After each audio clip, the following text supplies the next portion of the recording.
Hippocrates peri aeron hydaton tolpon, Chapter 8. Kai peri men ton pegaion hydaton hoda eke. And such then are the facts about spring waters, et de fontanes quidem aquis hoc modo res se habet. Peri de ton ombrion kai hocosa apokionos prasa hocos eke. But now I'm going to say how things are with rainwaters and water from snow. De pluvialibus autem et quae annive fiunt ut habeat denceps dicam. Tamen ombria cupotata cae glucutata esti, cae leptotata, cae lamprotata. Tentagar arcane ho helios anage cae anarpasde tu hydatos to teleptotaton cae cupotaton. Rainwaters are the lightest and sweetest and finest and clearest. For to begin with, the sun raises and draws up the finest and lightest part of water. Aquae igitur pluviales levissimae et dulcissimae et tenuissimae ac splendissimae fiunt. Primum enim sol quod tenuissum ac levissim est in aqua educet ac sursum rapit. Delonde hoi hales poielsi. Tomengar halmiron lepetai autu hypopacaos kai baraos kai gignetai hales. To de leptotaton ho helios anarpasde hypo cupotetos. The salts, that is, the formation of the salts, prove this, for the briny part on the one hand is left in place on account of its thickness and weight, and it becomes the salts. But the finest part the sun draws up because of its lightness. Clarum autem hoc ipsum mare facet. Quod enim sals est istic et alinquitur, prae crassitudine ac gravitate, et fit mare. Quod vero tenuissum est, sol sursum rapit, prae levitate. Lepetai autu. Autu could be a pronoun standing for water and be used as a partitive genitive here, the briny part of the water, but more likely it is adverbial. The briny part is left in place. An age de totoiuto uc apoton hydaton munonton limnaion, alakai apotes talases, kai exapanton en hocosesin hygronti enestin, enestide en panti cremati. Not only from ponds does the sun raise this part, speaking of salt lakes, but also from the sea and from whatever has moisture in it, and there is moisture in everything. Rapit autem tale non solum ab aqui stagnantibus, sed etiam ex ipso mare, et ex omnibus inquibus aliquid humoris inest autem in omnibus rebus. Kai ex auton ton anthropon, age to leptotaton tes icmados kai cupotaton. Even from human beings themselves, the sun draws off the finest and lightest part of their bodily humors. Et ex ipsis hominibus tenuissum ac levissim humorem ducet. Tecmerion de megiston. Hotangar anthropos in helioi badisde ekatisde himation ekon, hocosemen tu kratos ho helios ep orai, uc hydroie an. Hogar helios anarpasde to propainomenon tu hydrotos. Hocosa de hypo tu himatiu esceptastai e hyp alutu hydroi. The biggest proof, should a man walk or sit in the sun while wearing a cloak, the parts of his skin the sun sees would not sweat, for the sun draws up each layer of sweat as it appears. But whatever parts are covered by his cloak or by anything else, these sweat. Eius rei maximum signum inde sumere licet, ubi homo vestibus indutus in sole iter feceret aut sederet, quae cumque enim corporis partes sol aspicit, hae non exsudant, sol enim quicquid comparet sudores sursum rapet, quae vero sub veste contectae sunt, aut sub aliqua aliare, hae exsudant. Ex agitae mengar hypo tu heliu cae biasdetae, sois detae hypo tes scepes, hoste me apanisdestae hypo tu heliu. Hocotande es scien ab igetae, hapantosoma homoios idie, ugar eti hoelios epilampe. Notice the two words for sweat or perspiration and their corresponding verbs, ho or he hydros, hydroo, and to eidos, idia, with long iota in the first syllable. For while the sweat is driven and forced out by the sun, it is preserved by the protective layer, so that the sun does not make it disappear. But whenever the man arrives into the shade, his whole body perspires alike, as the sun no longer shines upon it. Educitur enim ac domatur a sole sudor, servatur autem ex tegmentis ut ne disperdatur a sole, cum vero in umbram deveneret, totum corpus similiter sudore perfluit, non enim amplius sol affulget. There is a work in the Aristotelian corpus called Problems, or Physical Problems.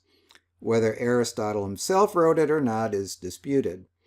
In any case, it is in the form of questions followed by short answers.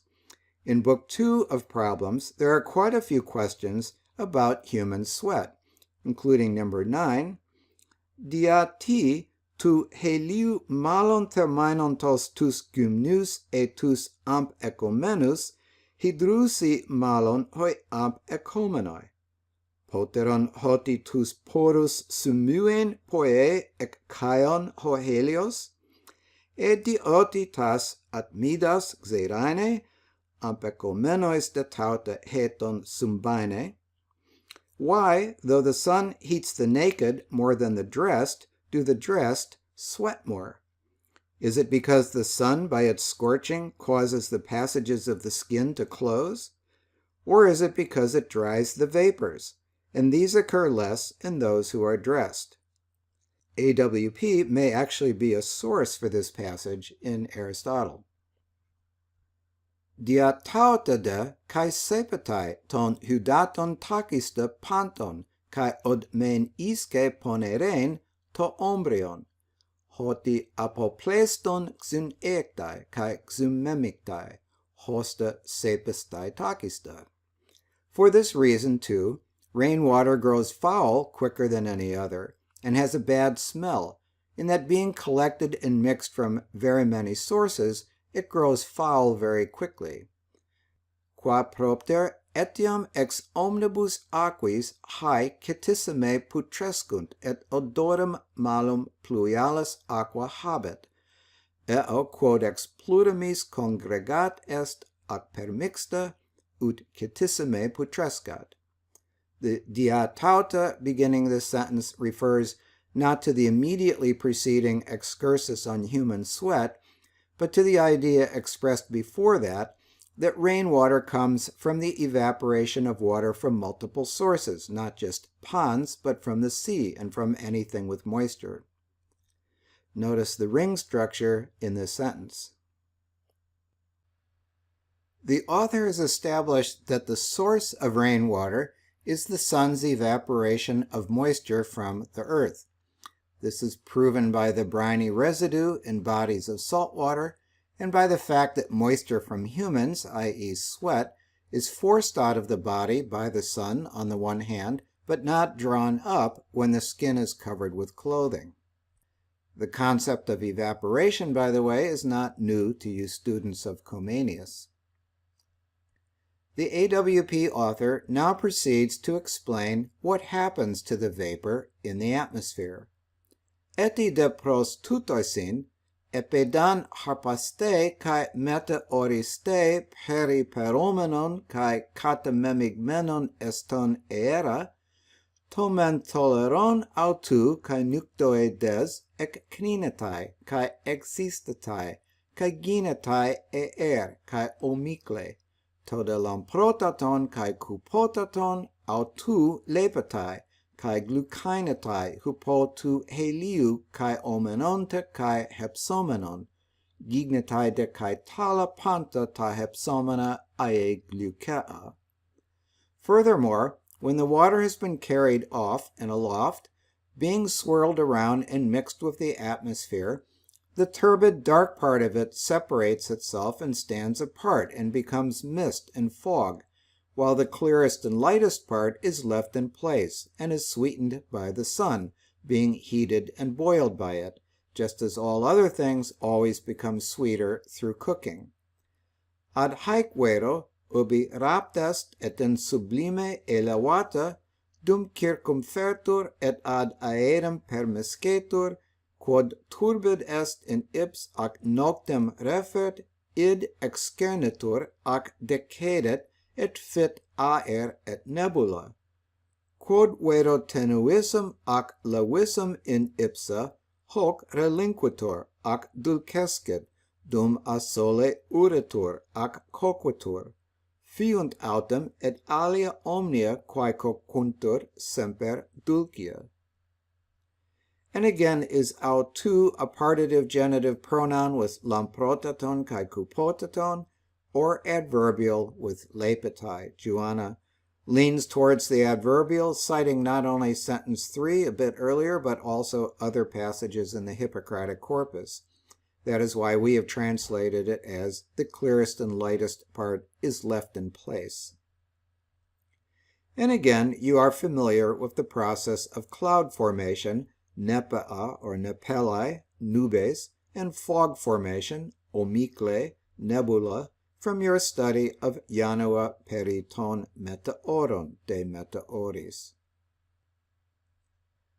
Heos men un di escedas menon kai mepox un esteke peretai meteoron.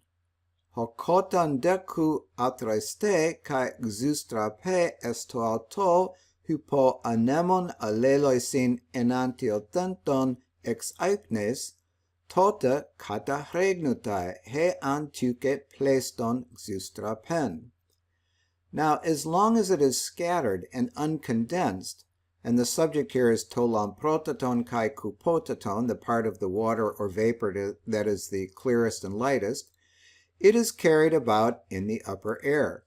But as soon as it collects anywhere and is compressed into one place owing to sudden contrary winds, then it bursts wherever it finds itself most condensed. Quando igitur dispersa fuerit et nondum congregata fertur sublimis. Ubi vero concervata fuerit ac simul congregata de repente aventis inter se adversariis, tunc de orsum prorumpit, qua parte plurima collecta fuerit.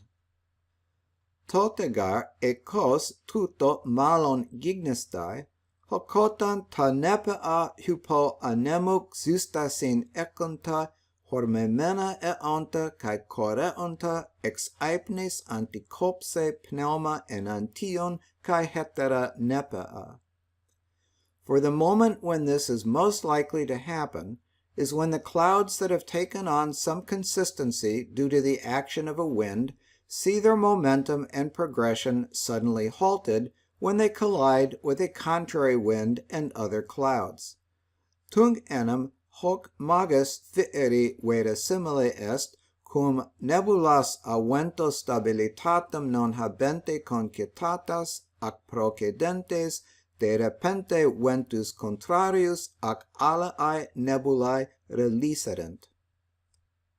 The text as it is found in the manuscripts for this sentence on the formation of rain is unacceptable and has been amended in a number of ways. In the Greek, we follow Diller and Joanna, who accepted the emendations of the early 20th century German editor Kuhlwein. In that version of the text, stasin is amended to xustasin, and xustasin ekonta is made to go with nepea, clouds that have taken on some consistency. Cornarius's Latin translation, like the lobe, retains but moves the manuscript's me and associates stasin me ekontos with anemu, in Cornarius avento stabilitatem non habente. There's also the question of which is the subject and which is the object of antikopse. Also, some editors don't like eonta after horme mena, though Joanna cites a grammatical authority for this. En tauta tamen prota autu xustrepetai, ta de opisten epiperetai, kai huto pac nunetai, kai melanetai, kai xustrepetai esto auto, kai hypobaraos kataregnutai, kai ombroi ginontai.